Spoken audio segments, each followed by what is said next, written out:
राखीने तर मला डिसअपॉइंट केलेलंच आहे.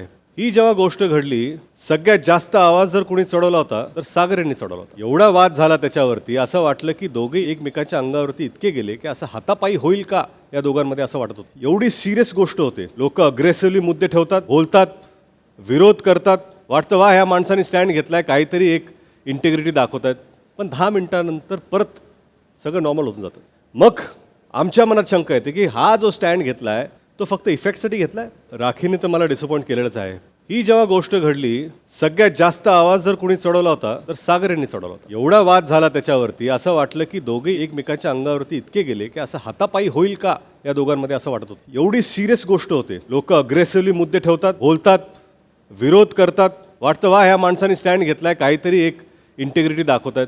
पण 10 मिनिटानंतर परत मराठी कला विश्वातील अशाच अपडेट जाणून घेण्यासाठी तुम्ही आमचं चॅनल टेलीचक्कर रिजनला नक्कीच सबस्क्राईब करा.